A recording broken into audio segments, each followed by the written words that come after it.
Hello. Today I'm going to be making a fancy little pocket organizer. If you want to make it too, the download link to the pattern is in the description of the video. Thanks for watching. First, I print the pattern pieces on thick paper and cut them out. I then trace and cut the pattern shapes out of the leather. Today I'm using a 3-ounce vegetable tan. If you've downloaded the pattern, you'll notice that some of the pieces in the video look a little different now. Well, that's just because I made some edits after I finished making this.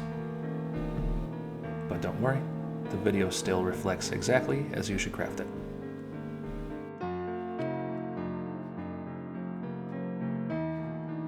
As a side note, if you like today's relaxing piano music, that's actually me playing there.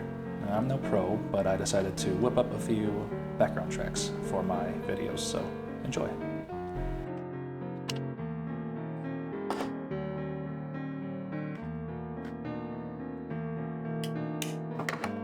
Here I'm using a half circle punch to cut out the thumb slot from the thumb pocket.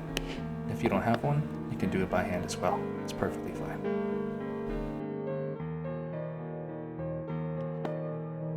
Today's design uses trim allowances. I'm trimming one of the long sides of just one of the pocket banks early. Next, I'm finishing some of these edges up. And if you're making this along with me, this may vary depending on how you want to do it. What I'm doing here is casing the leather, using a spray bottle to get it just a little damp so I can put a crease in the edges, which I find to be quite elegant for this design.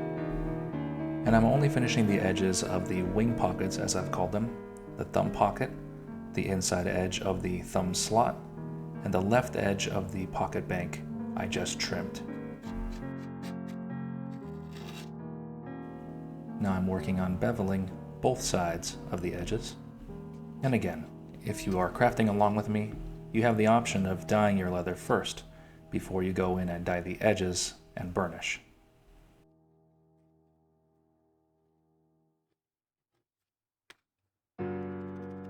I will be dyeing my leather today, so before I do so, I'll be stamping my maker's mark into the long wing pocket.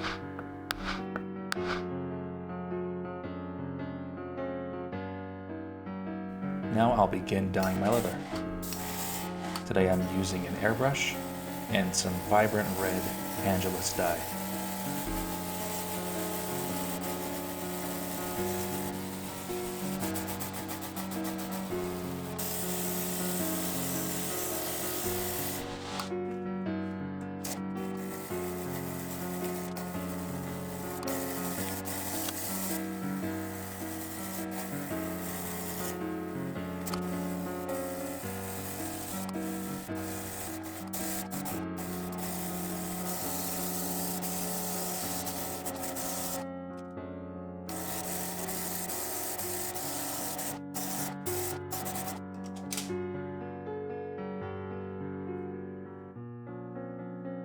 Next, I'm treating each piece with a good helping of mink oil.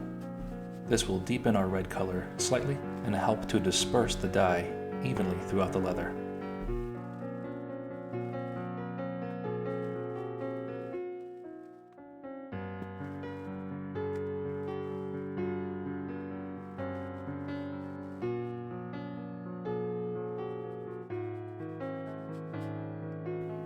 I'm also adding 3 layers of resist here. Resist will help with waterproofing, protect the leather against staining, and prevent transfer of the dye to any surfaces or clothing you wear. It also produces a nice sheen or a glossy look to the leather. It really gives it a finished feel.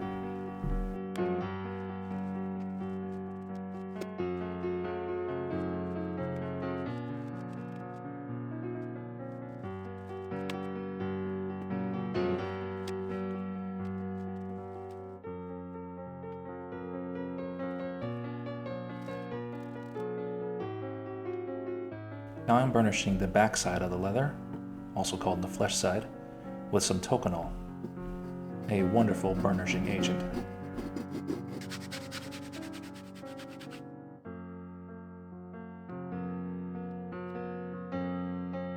You might be wondering what I'm using to burnish here. It's just a piece of glass with a smooth rounded edge designed for burnishing leather, just like this.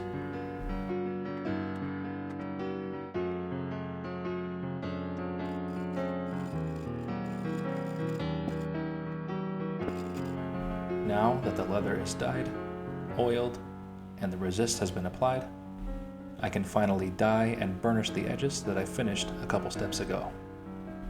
Today I'm using the brown Phoebing's Edge Coat.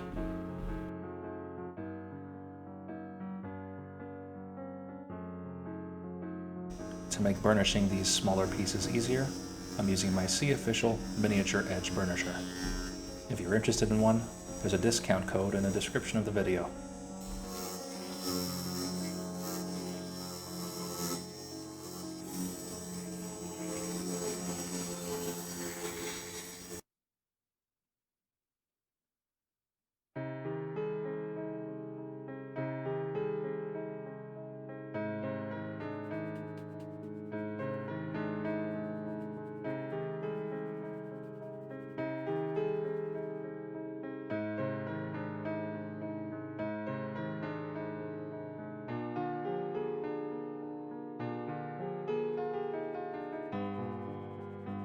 Now for a decorative touch, I'm going to add a stitch line around the edge of the thumb slot. I start by tracing 4 millimeters around the entire edge, and then begin punching.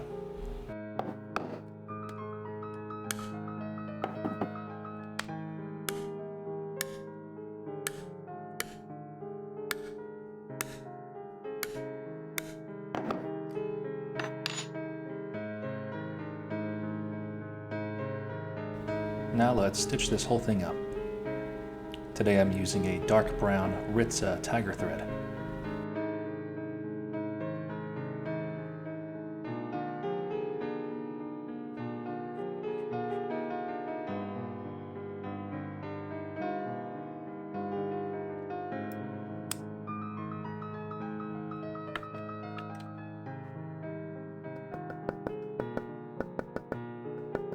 Now before I begin putting everything together, gotta do some skiving. First I'm shaving down the flesh side of the T-pockets. And forgive my dull skiver here. I didn't realize I was out of sharpening compound before I started this project. I promptly ordered more. Next I skive the entire length of the vertical edge and the tip of the smaller wing pocket.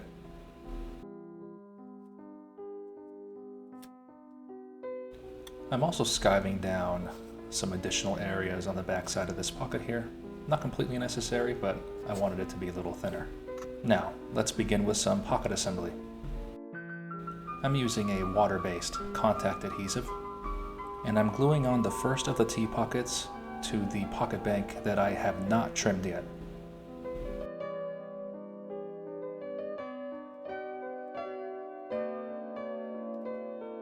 And now that that's secured, I'm going to mark a 4 millimeter stitch line and punch and stitch.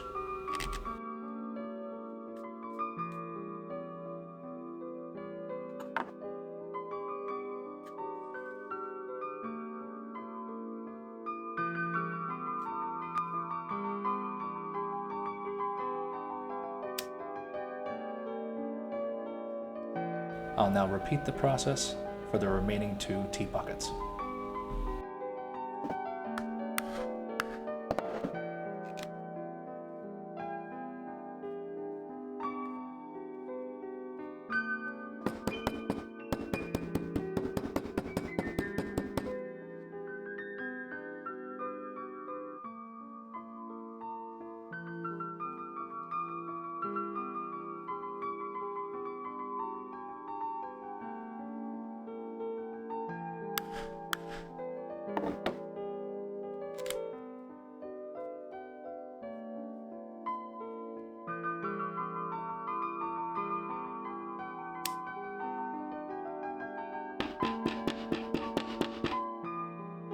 So, all 3 T-pockets are attached. Now we'll glue on the thumb slot pocket.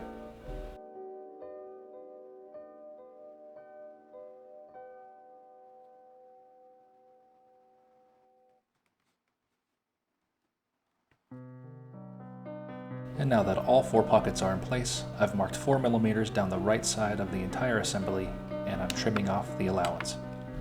After which, I'll finish and die that edge.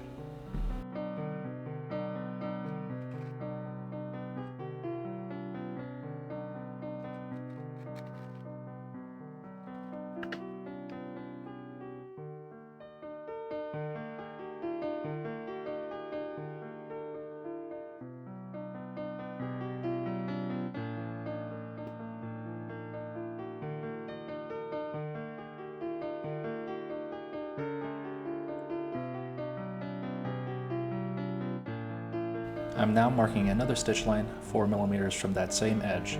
I start the stitch line at the top of the T-pockets and end it about 14mm from the bottom edge. After that, you know the drill. Punch and stitch.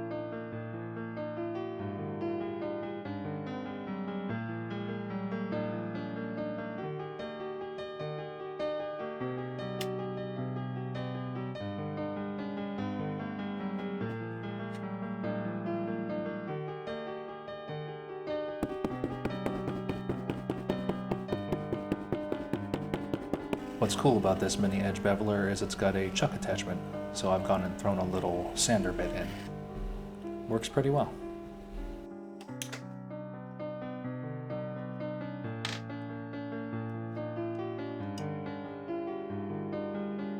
Here I'm just doing some additional finishing on the edge I just trimmed. I felt it needed a bit more smoothing over.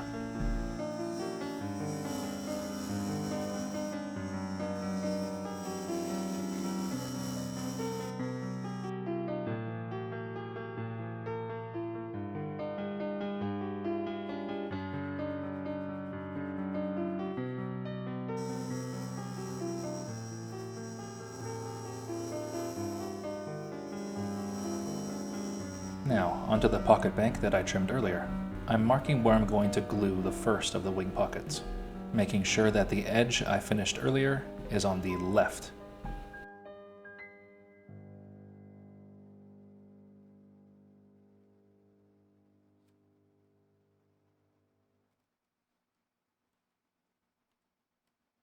And with the first pocket glued in place, I mark and stitch the bottom tip.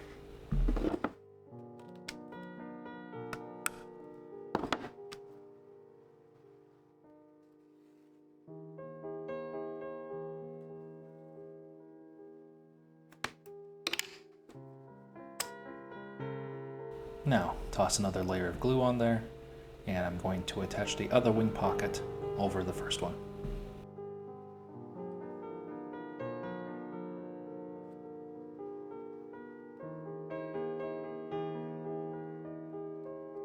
And that's it for the other pocket bank. Now, I'm ready for the final assembly. I'm starting by adding some glue around the edges of the flesh side of the shell piece, taking care to apply the glue only in the spots where the card banks will sit. Also, when I apply glue to the underside of the card banks themselves, I'm careful not to put any glue underneath the finished edges.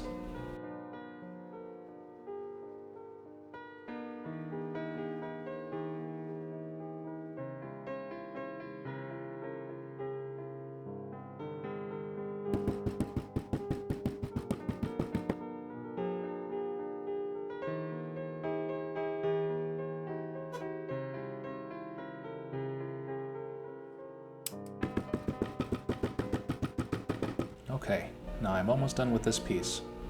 I'm marking the final 4mm trim allowance along each edge.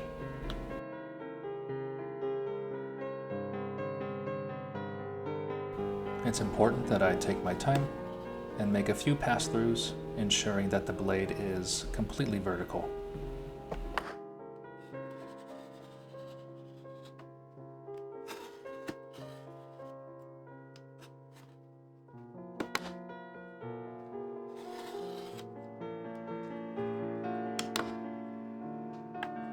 I don't want to round these corners out too much, but I also don't want to leave them unfinished and sharp, so I'm going to take just a little tip off.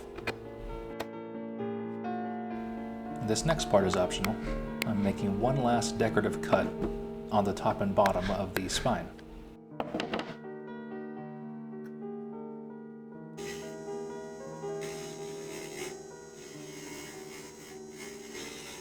Now I'm marking the final stitch line. Again, 4 millimeters from the edges, stopping the line as soon as I hit the edge of the card bank and starting again from the edge of the next card bank. After which, I begin punching and stitching.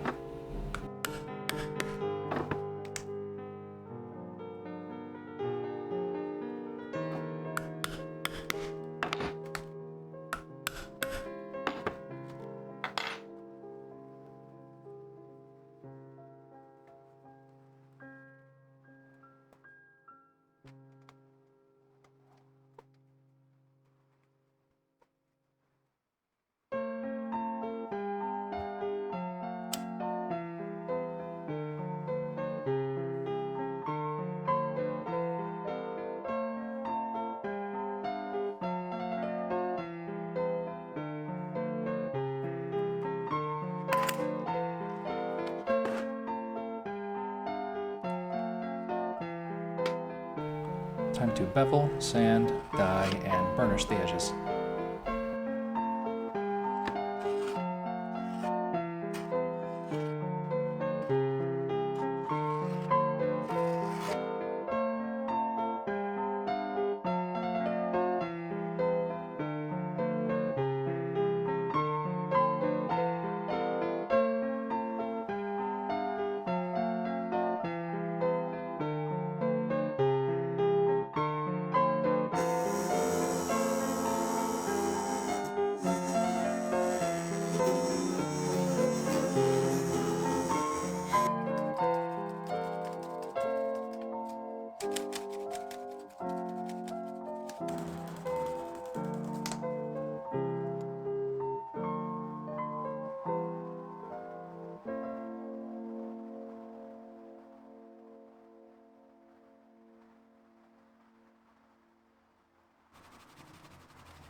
And lastly, I'm working around the inside of the pockets with a bone folder to loosen up any remaining glue.